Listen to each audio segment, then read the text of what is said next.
boa noite a todos.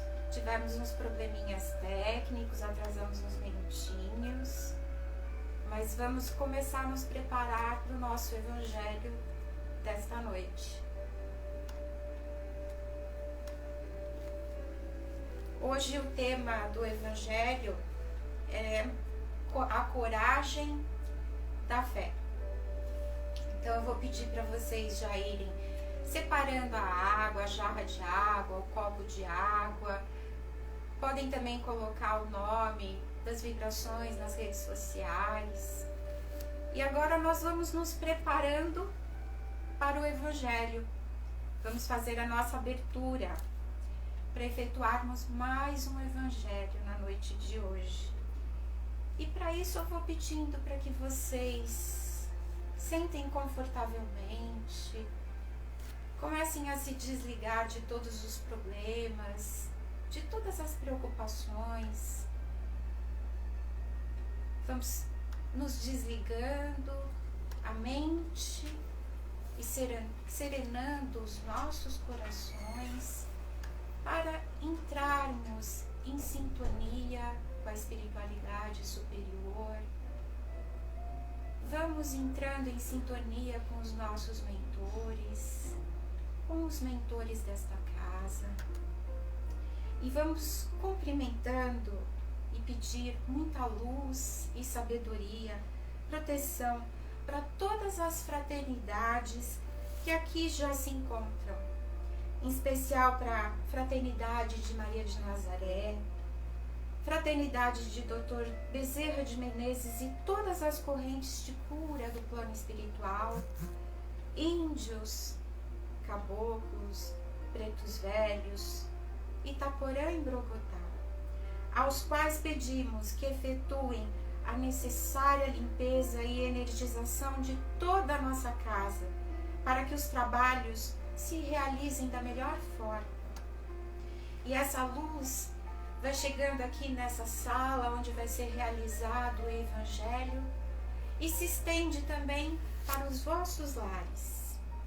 E vamos nos recordando das palavras de Jesus. Onde estiverem 2 ou 3 reunidos em meu nome, aí eu estou, no meio deles. E unidos em um só coração, certos da presença de Jesus, nós pedimos licença para iniciarmos o evangelho desta noite. Graças a Deus.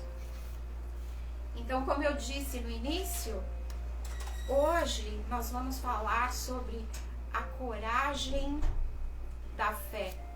Também vamos falar um pouco, negue-se a si mesmo, carregue a sua cruz e siga-me. E nós vamos começar falando da Bíblia. A Bíblia, ela nos traz um belo exemplo de coragem e fé, que eu vou ler para vocês, mas eu acho que vocês já estão imaginando de quem que eu vou falar. Os filisteus, eles estavam em luta contra Israel. Nesta história, um personagem, o herói dessa narrativa, era Davi, filho de Jessé, de Israel, cidade governada pelo rei Saul. Ele era o mais novo de 3 irmãos que estavam no exército de Saul. Um certo dia, Jessé diz para Davi: leve cereais e pão aos seus irmãos. Veja como estão passando. Neste interim, o garoto avistou Golias, um filisteu que desafiava quem tivesse coragem de lutar sozinho com ele.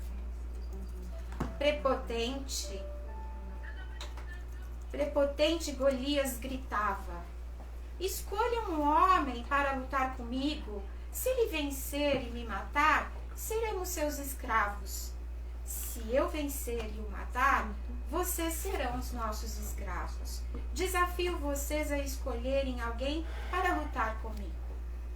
Então Davi questionou os soldados: o que ganhará o homem que matar este filisteu e livrar Israel da vergonha? Eles responderam: Saul dará ao homem muitas riquezas, disse um soldado, e sua filha em casamento. E embora, vendo aquele homem de quase 3 metros de altura, Davi não recuou e foi para a luta contra Golias.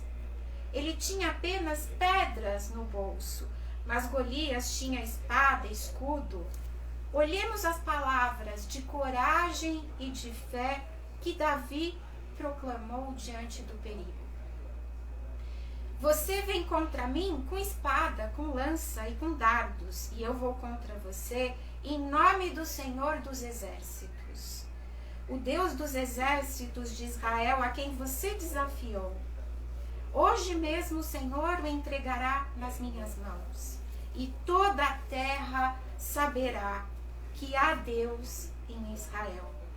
Todos os que estão aqui saberão que não é por espada ou por lança que o Senhor concede vitória. Ele entregará todos vocês em nossas mãos. Portanto, nós sabemos, que Davi abateu Golias com apenas uma simples pedra que acertou a testa do filisteu e o matou na hora. Assim, a fé inabalável de Davi deu a coragem necessária para ele enfrentar aquele grande desafio. Então nós falamos sobre a Bíblia e agora nós vamos falar sobre o Evangelho segundo o Espiritismo. E vamos ler 2 trechos do Evangelho de Mateus e do Evangelho de Lucas. Jesus disse: todo aquele que aceitar os meus ensinamentos e me reconhecer diante dos homens, eu também o reconhecerei e o levarei para diante de meu Pai que está nos céus. E todo aquele que me renegar diante dos homens, eu também o renegarei diante de meu Pai que está nos céus. Evangelho de Mateus. Se alguém se envergonhar de mim e das minhas palavras, eu também desse me envergonharei, quando vier na glória de meu Pai e dos santos anjos. Evangelho de Lucas.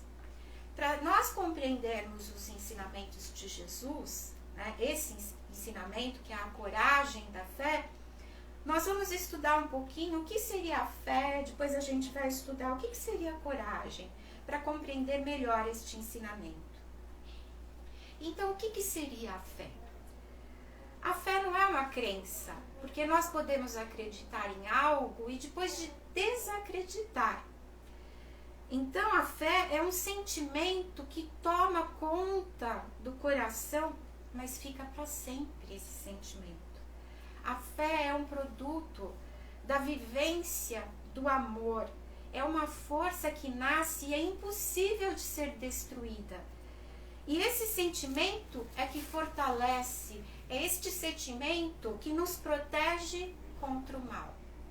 Nós temos aqui uma definição muito linda sobre fé, mas ela nos faz refletir do que seria o mal, Essa fé que nos protegeria contra o mal. Mas o que seria o mal?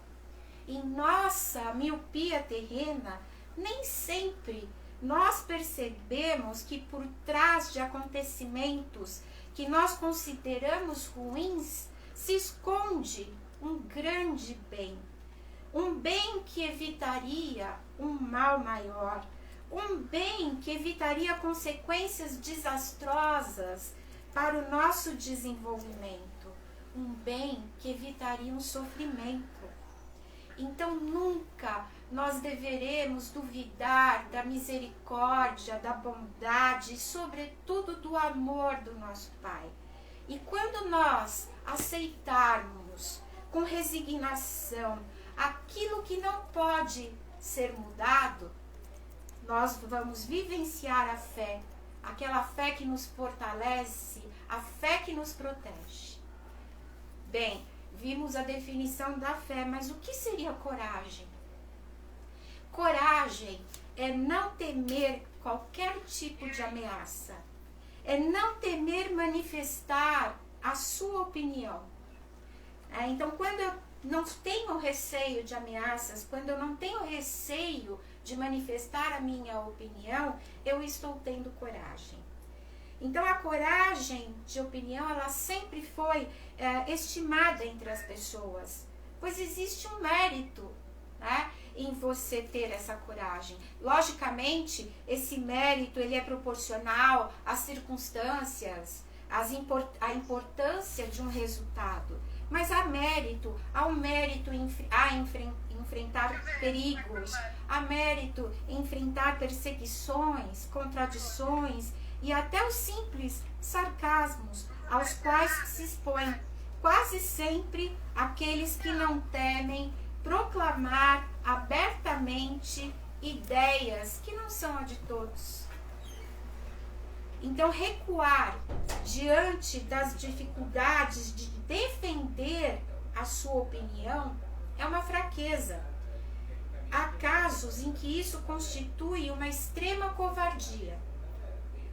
E Jesus condena a covardia e disse que aqueles que tiverem medo de se confessar discípulos da verdade não serão dignos de entrar no reino de verdade e perderão assim o benefício da sua fé, pois esta seria uma fé egoísta que eles guardam para si mesmos, ocultando-a com medo para que não lhes traga prejuízo neste mundo, enquanto, depositando a verdade acima dos seus interesses materiais, aqueles que a proclamam abertamente trabalham pelo seu futuro e também pelo futuro dos outros ao mesmo tempo.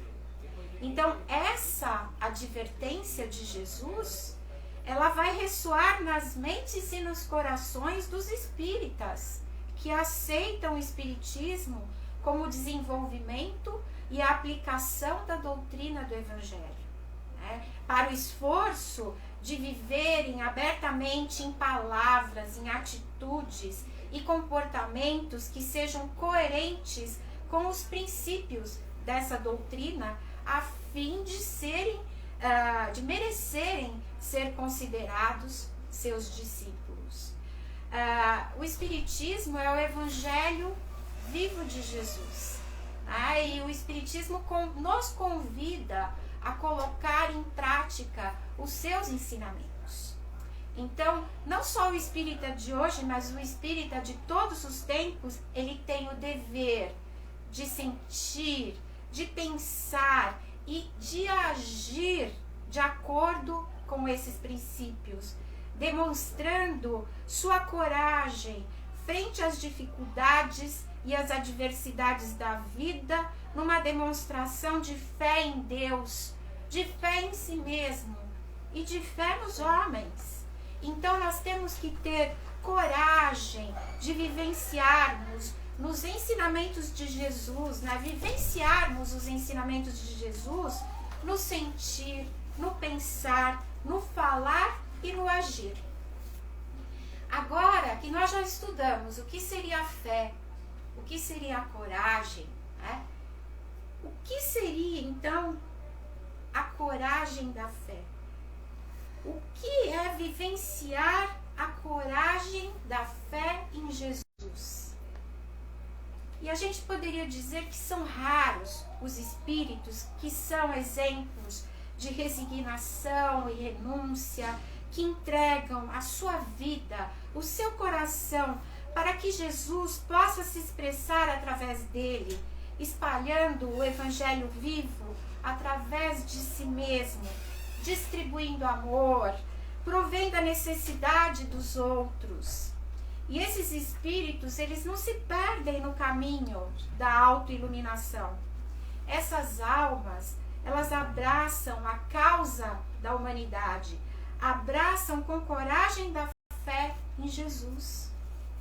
E nós temos um tempo limitado, mas nós poderíamos falar a noite inteira. Existem inúmeros espíritos que deram testemunho da coragem da fé em Jesus. Mas eu vou citar alguns.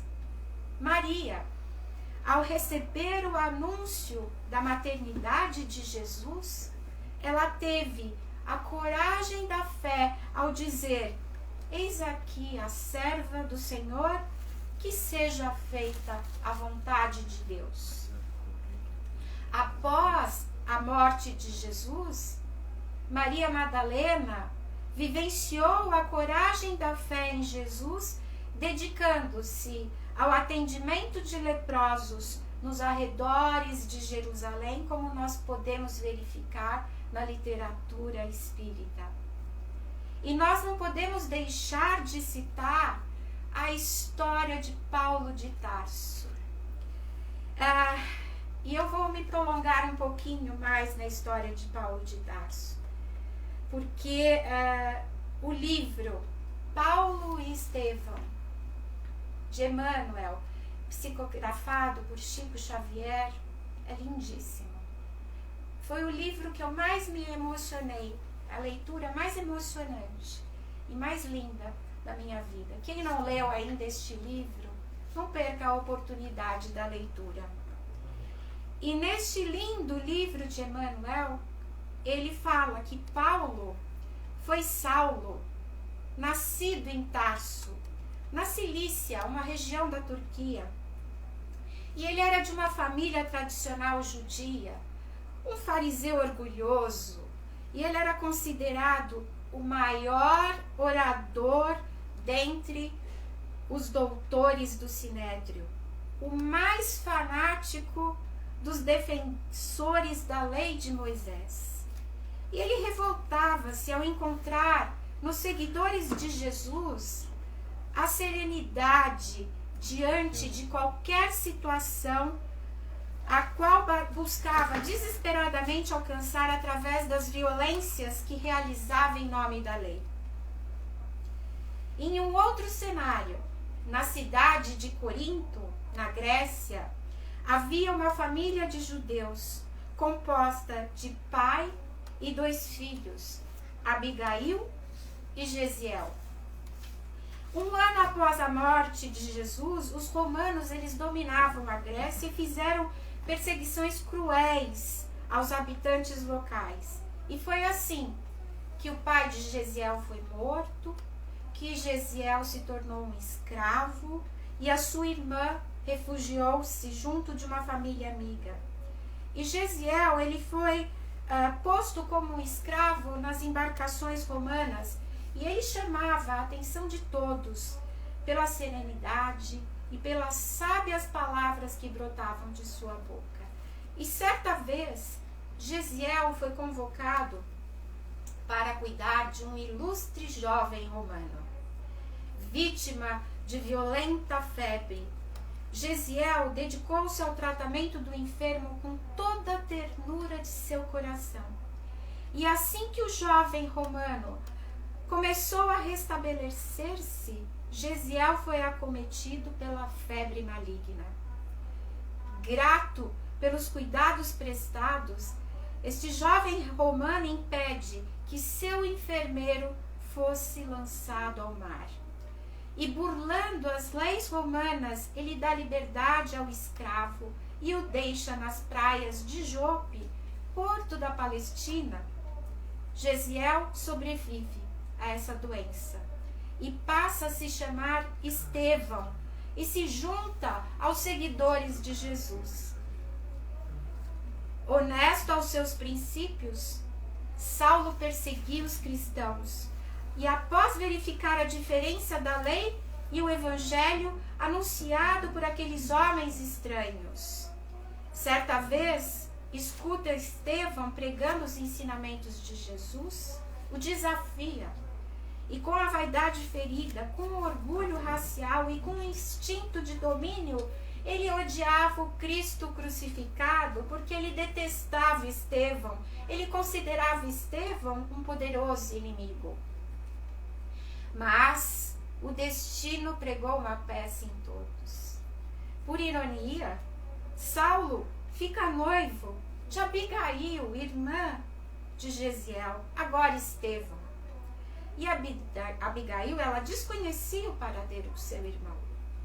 E em determinada cerimônia, onde ele convidara a noiva para assistir o seu coroamento, por suas ações, por perseguir os cristãos, Saulo preparava-se para o julgamento e a condenação à morte por apedrejamento dos cristãos capturados, onde um deles é Estevão, que logo é reconhecido por Abigail, sua irmã.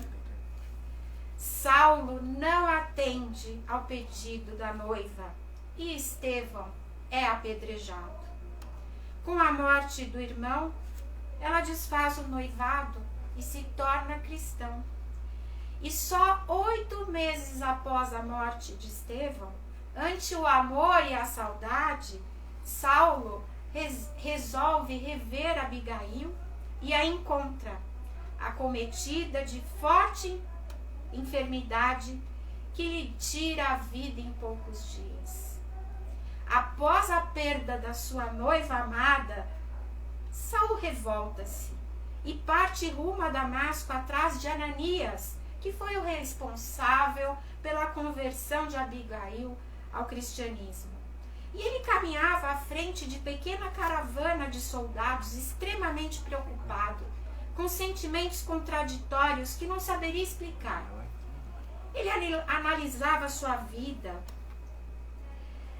que for integralmente dedicada à busca da verdade, nos ensinamentos de sua religião.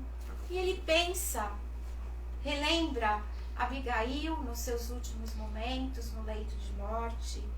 Ele pensa em Estevão apedrejado.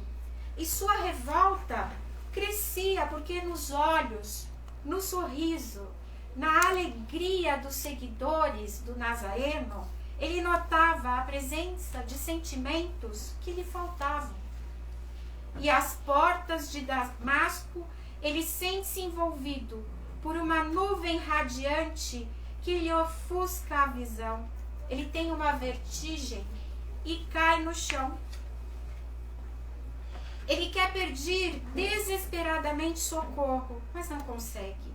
Quer orientar-se, mas nada consegue ver quando uma suave voz lhe diz: Saulo, Saulo, por que me persegues? Instintivamente, coloca-se de joelhos diante do desconhecido, com o coração opresso, num sentimento indefinível de veneração e amor. Quem seria aquela majestosa entidade cuja presença inundava seu coração e infundia um respeito inédito? Quem sois, Senhor? Sou Jesus, a quem persegues. Saulo, não recalcitre contra os aguilhões. Saulo compreendeu e chorou. Sim, ele era a ovelha perdida. Jesus era o pastor amigo que carinhosamente procurava salvá-lo. Senhor, o que quereis que eu faça? Entra na cidade e lá saberás. Saulo chega em Damasco, cego, e procura Ananias. E foi Ananias que o curou e o aconselhou. Saulo era tecelão, ele aprendeu o ofício da tecelagem. E Ananias e o seu mestre Gamaliel orientaram ele para que ele fosse ao deserto meditar.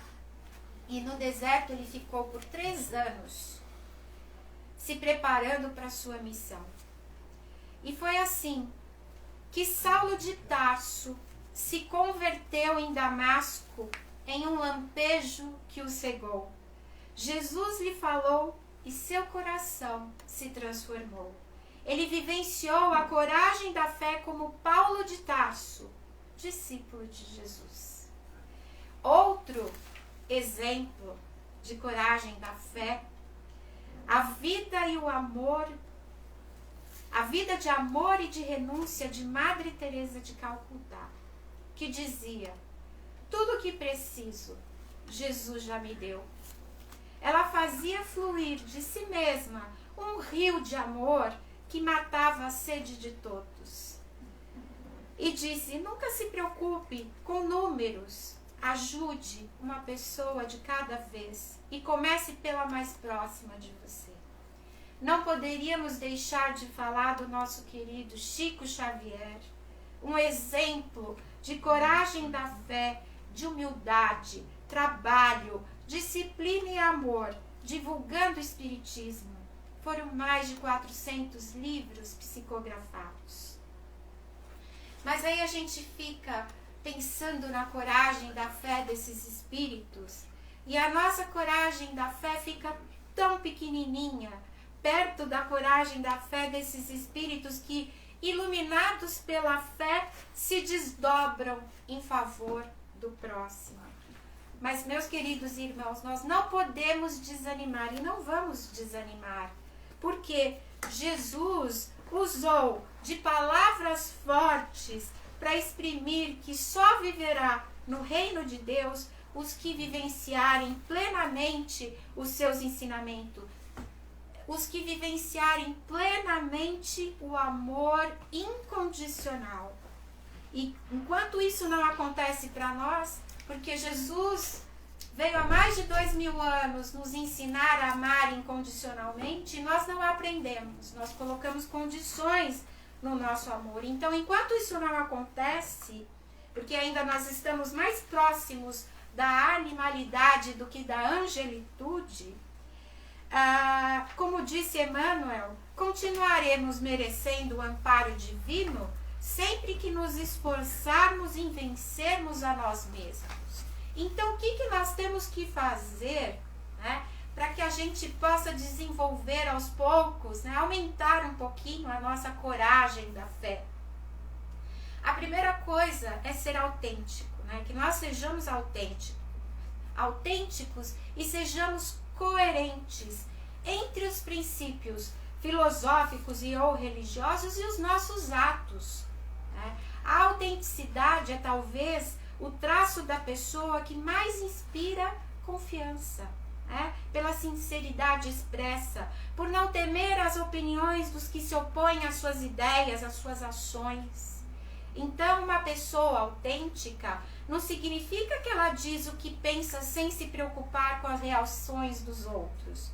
Mas a pessoa autêntica é aquela que expressa a sua filosofia de vida no seu viver cotidiano, sem ofender a ninguém, mas sem esconder os seus princípios.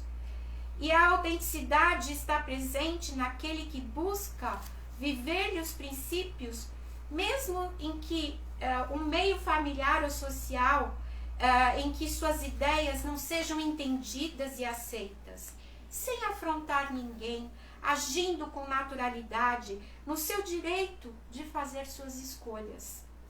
Então, essa autenticidade, ela é demonstrada no esforço de vivenciarmos a fé no nosso dia a dia, né? Seja em qualquer lugar, com quaisquer pessoas, em quaisquer circunstâncias, nós temos que irradiar paz, equilíbrio, serenidade e confiança nas leis divinas. E para exemplificar bem esse ensinamento, eu trouxe para vocês um texto do livro Fonte Viva, pelo Espírito Emmanuel.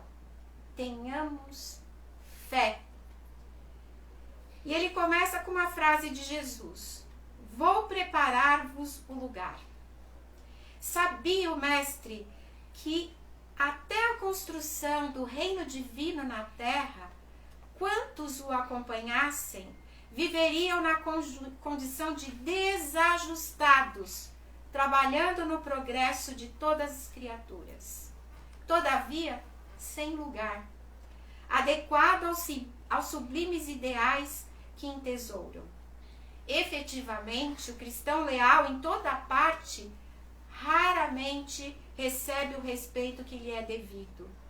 Por destoar quase sempre da coletividade, ainda não completamente cristianizada, sofre a descaridosa opinião de muitos. E quantos de nós já nos deparamos com essas situações? Quantas vezes nós somos criticados por fazer as coisas certas? Nós somos criticados por fazer o bem. Olha só o que diz Emmanuel.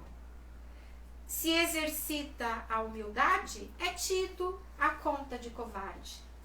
Se adota a vida simples, é acusado pelo delito do relaxamento. Se busca ser bondoso, é categorizado por tolo. Se administra dignamente, é julgado por orgulhoso.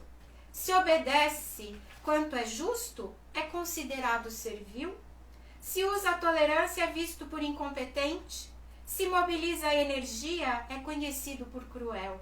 Se trabalha, devotado, é interpretado por vaidoso. Se procura melhorar-se, assumindo responsabilidades de esforço intensivo das boas obras ou das preleções consoladoras, é indicado por fingido.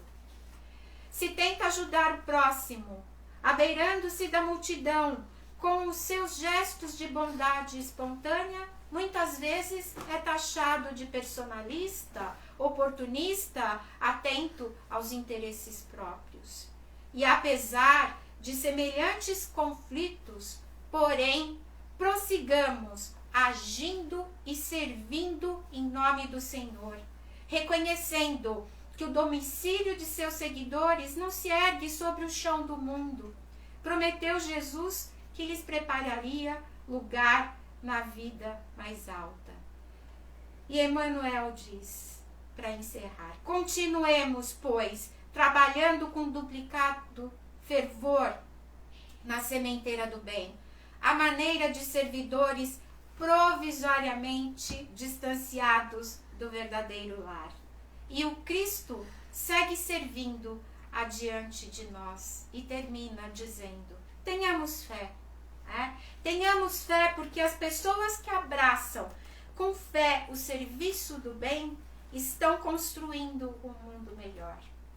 O nosso mundo está deixando de ser este mundo de provas e expiações, nós estamos vivenciando este mundo de transição, mas a gente não pode se esquecer da nossa responsabilidade na construção deste mundo melhor. E deixando as nossas vontades de lado, permitindo que seja feita a vontade de Deus, quando nós alimentamos a nossa mente com bons pensamentos, censurando as nossas bocas para que delas saiam somente palavras que incentivam, constroem, consolam. E nós temos que nos preocupar agora com as coisas que nós publicamos, digitamos nas redes sociais. E quando as nossas mãos estão ocupadas para o bem, certamente nós fortaleceremos a nossa coragem da fé. E assim nós vamos fazendo com que a nossa coragem da fé cresça. E é aos espíritas que o Cristo também dirige a sua palavra ao dizer, eles semeiam na terra o que colherão na vida espiritual. Lá colherão os frutos de sua coragem ou de sua fraqueza. É a coragem da fé em Jesus que nos salva. Sem humildade, sem um exemplo de humildade de Jesus, de caridade e amor, não há salvação. Ele é o caminho, ele é a verdade, ele é a vida. E Jesus disse, vocês serão bem felizes quando os homens os odiarem, insultarem e rejeitarem seus nomes por minha causa. Alegrem-se neste dia, pois uma grande recompensa lhes estará reservada no céu. Pois assim mesmo que os pais desses homens trataram os profetas. Evangelho de Lucas. Então nós não devemos nos abater com a má vontade dos homens diante da nossa fé, e sim nos alegrar por não perder a oportunidade de provar a nossa fé. O prêmio da coragem está reservado na vida futura. Chamando para perto de si o povo e os discípulos, disse-lhes Jesus, se alguém quiser vir comigo, que renuncie a si mesmo, que carregue a sua cruz e me siga, pois aquele que quiser salvar a si mesmo se perderá, e aquele que se perder por amor a mim e ao Evangelho se salvará. De que adiantaria um homem ganhar o mundo inteiro e perder-se a si mesmo? E nós vamos encontrar esse ensinamento de Jesus no Evangelho de Marcos, no Evangelho de Lucas, no Evangelho de Mateus e de João. Então, negue-se a si mesmo, tome a sua cruz e siga-me. Então, se negar a si mesmo, renunciar a si mesmo, significa desprender-se do egoísmo através do esquecimento de si próprio em favor do próximo e viver integralmente as coisas espirituais. Carregar a sua cruz é aceitar sem reclamar as provações, os resgates pelos quais nós temos que passar e cujas causas estão nos erros cometidos por nós mesmos nessa existência ou em existências anteriores. Ou não seria um resgate, mas pode ser uma aprendizagem, porque nós estamos aqui neste planeta para aprender a sermos pessoas melhores, a desenvolver este amor incondicional que Jesus veio nos ensinar. Aquele que quiser salvar a si mesmo se perderá. É o homem que vive em função dos prazeres materiais. Nós não podemos nos esquecer que é necessário equilibrar as necessidades do corpo e da alma. Então, aquele que trocar os bens celestes pelos prazeres terrenos já terá recebido a sua recompensa. Aquele que quer me seguir, carregue a sua cruz, significa que devemos suportar corajosamente as dificuldades que a fé acarretar. E eu vou terminando os ensinamentos do Evangelho de hoje, fazendo as considerações de Emmanuel, do prefácio que Emmanuel fez no livro Paulo e Estevão. E eu vou sempre aconselhar a todos, não deixem de ler nenhum prefácio de nenhum livro, principalmente se este prefácio foi escrito por Emmanuel, porque nós vamos encontrar neste prefácio valiosos ensinamentos. E ele diz neste prefácio que ele está fazendo considerações, explicando o motivo pelo qual ele escreveu e contou essa história, né, através de Chico. Ele diz que existiam inúmeros trabalhos de biografia do apóstolo Paulo, o apóstolo dos gentios. Mas o que ele desejava, né, com este livro? O desejo mais sincero, ele dizia, é recordar as lutas acerbas e os ásperos testemunhos de um coração extraordinário que se levantou das lutas humanas para seguir os passos do Mestre num esforço incessante. E ele frisa a necessidade do esforço. E ele coloca um parágrafo, olha, vejam bem, este livro foi publicado em 1941 e quão atual ele está. Porque olha o que ele diz. Em toda parte há tendências à ociosidade do espírito e manifestações de menor esforço. Isso é o que nós vivenciamos, né? Muitas pessoas desejam muito, mas trabalham muito pouco. E ele diz, muitos discípulos disputam as prerrogativas de Estado, enquanto outros, distanciados voluntariamente do trabalho justo, suplicam a proteção sobrenatural do céu. Templos e devotos entregam-se gostosamente às situações acomodatícias, preferindo as dominações e regalos de ordem material. Pois bem, ele diz, queremos recordar que Paulo recebeu a dádiva santa da visão gloriosa do Mestre às portas de Damasco, mas não podemos esquecer a declaração de Jesus relativa ao sofrimento que o aguardava por amor ao seu nome. Certo é que o inovidável tecelão trazia o seu ministério divino. Mas olha o questionamento de Emmanuel. O que ele diz?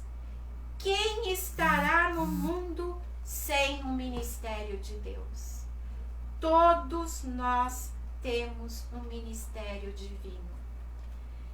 Muita gente dirá que desconhece a própria tarefa, que é insciente a tal respeito, mas nós poderemos responder que, além da ignorância, há desatenção e muito capricho pernicioso. Os mais exigentes advertirão que Paulo recebeu um apelo direto, mas, na verdade, todos os homens menos rudes têm a sua convocação pessoal ao serviço do Cristo. E ele diz: as formas podem variar, mas a essência do apelo é sempre a mesma. O convite ao ministério chega às vezes de maneira sutil, inesperadamente. A maioria, porém, resiste ao chamado generoso do Senhor. Ora, Jesus não é o mestre de violências, e se a figura de Paulo avulta mais aos nossos olhos, é que ele ouviu, negou-se a si mesmo, arrependeu-se, tomou a cruz e seguiu Cristo até o fim de suas tarefas materiais. Não foi fácil. Entre perseguições, enfermidades, zombarias, desilusões, deserções, pedradas, açoites e encarceramentos, Paulo de Tarso foi um homem intrépido e sincero, caminhando entre as sombras do mundo ao encontro do Mestre, que se fizera ouvir nas encruzilhadas da sua vida. Ele foi muito mais do que um predestinado. Ele foi um realizador que trabalhou diariamente para a luz. E chegou o nosso momento de trabalharmos diariamente para a luz. O nosso planeta está se transformando e nós temos este compromisso. O Mestre o chama da sua tarefa de claridades imortais. Paulo tateia na treva das experiências humanas e responde: Senhor, que queres que eu faça? Entre ele e Jesus havia um abismo que o apóstolo soube transpor em decênios de luta redentora e constante. Demonstrá-lo para o exame do quanto nos compete em trabalho próprio, a fim de ir ao encontro de Jesus, é o nosso objetivo. E olha só o que ele coloca para finalizar. Um outro objetivo do livro que ele escreveu. Outra finalidade deste esforço humilde é reconhecer que o apóstolo não poderia chegar a essa possibilidade em ação isolada no mundo e completa. Sem Estevão, não teríamos Paulo de Tarso, o grande mártir do cristianismo nascente. Alcançou influência muito mais vasta na experiência paulina. A vida de ambos está entrelaçada com misteriosa beleza. Estevão foi apedrejado a mando de Saulo, foi o seu companheiro fiel que o seguiu espiritualmente por 30 anos. Então a contribuição de Estevão e de outros personagens, Abigail, dessa história real, vem confirmar a necessidade e a universalidade da lei da cooperação. Nós não conseguimos caminhar sozinhos, nós precisamos uns dos outros. Nós precisamos exercer a lei do amor. E para verificar a amplitude deste conceito, recordemos que Jesus, cuja misericórdia e poder abrangiam tudo, procurou a companhia de 12 auxiliares, a fim de empreender a renovação do mundo. Sem cooperação não poderia existir amor. E o amor é a força de Deus que equilibra o universo. E coloca, oferecendo, pois, este humilde trabalho a nós, irmãos, né, da terra, formulamos votos que o exemplo do grande convertido em Damasco se faça mais claro em nossos corações, a fim de que cada discípulo possa entender quanto lhe compete trabalhar e sofrer por amor a Jesus. Então essa era a mensagem de hoje, a coragem da fé. E meus queridos irmãos e irmãs de caminhada, eu deixo uma reflexão para encerrarmos o estudo do Evangelho desta noite. Que a coragem da fé de Davi nos inspire para enfrentarmos as adversidades da vida, sobretudo nos tempos que estamos vivenciando, né? A pandemia, as perdas, compreendendo e aceitando os desígnios do Pai. Que a coragem da fé da nossa Mãe Maria nos inspire a abraçar a nossa convocação pessoal ao serviço do Cristo, o nosso ministério divino. Que a coragem da fé de Paulo de Tarso nos inspire na busca de nossa transformação, através do autoconhecimento, através da reforma íntima, e que nós possamos vivenciar os ensinamentos de Jesus, nos desdobrando em trabalho em favor ao próximo, nos inspirando na coragem da fé de Maria de Madalena, que tratou dos leprosos, nos inspirando na coragem da fé de Madre Teresa de Calcutá, que proveu aos necessitados, e nos inspirando na coragem da fé de Chico, incansável em levar luz e amor aos necessitados da alma. E é assim que nós vamos nos preparando para as nossas vibrações. Chegou o momento em que nós vamos doar o melhor de nós, todo o nosso amor aos nossos irmãos necessitados. Vamos doando todo o nosso amor ao nosso planeta. Vamos envolvendo o nosso planeta com muita luz, com muito amor. Vamos vibrar pelo nosso Brasil, pelos seus dirigentes. Vamos vibrar pelo Evangelho como regra e conduta a todos os homens da terra, por todas as religiões em torno do Cristo, por esta casa de oração, por todos os seus trabalhadores, colaboradores e correntes de cura que aqui atuam, por todos os espíritos que estão desencarnando no dia de hoje, por todos os hospitais, por todos os nossos irmãos que estão com Covid, por todos os trabalhadores da área da saúde, que Jesus possa se fazer presente em cada leito de dor, por todos os idosos e asilos, pelos orfanatos e creches, pelas crianças abandonadas, por todos os lares em desajustes, por toda a juventude dependente de drogas,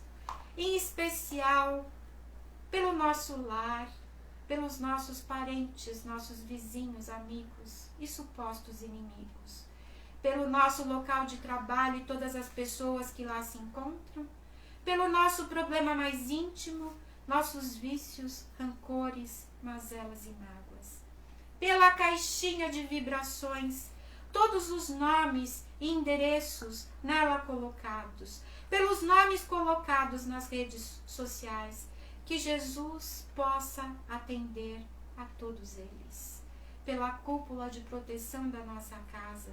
E vamos deixando uma vibração de amor que será levada pelo plano espiritual, onde maior for a necessidade. E agora, depois de doarmos o nosso amor, nós estamos preparados para receber o nosso passe coletivo. Receber estes fluidos finos santificantes fornecidos neste imenso reservatório terrestre por nosso Pai. Vamos fechando os olhos, vamos deixar o nosso espírito se aproximar do Mestre Jesus e vamos levantar os nossos braços como antenas poderosas, quando nós já estamos sentindo uma fina névoa caindo sobre nós, limpando e iluminando nossa aura, movimentando e fortificando os nossos chakras, frontal, coronário, frontal, laríngeo, cardíaco, esplênico, gástrico e genésico. É o suficiente. Podemos baixar os nossos braços, pois já estamos plenamente regados de energias renovadoras e santificantes. E agora convidamos os doutores espirituais que aqui se encontrem para que façam a fluidificação das águas. E assim agradecemos por estes momentos de luz e amor que tivemos, assistidos pelos nossos mentores e todas as fraternidades que aqui se encontram. Pedimos, assim, permissão para encerrarmos o Evangelho desta noite, rezando a oração que Jesus nos ensinou. Pai nosso que estais no céu, santificado seja o vosso nome. Venha a nós o vosso reino. Seja feita a vossa vontade, assim na terra como no céu. O pão nosso de cada dia, dai-nos hoje.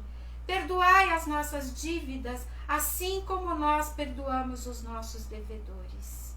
Não nos deixeis cair em tentação, mas livrai-nos de todo mal. Assim seja. Graças a Deus. Gratidão a todos. Gratidão à fraternidade do amor, a todos os trabalhadores encarnados e desencarnados. Um beijo no coração de todos vocês. Boa noite. Graças a Deus.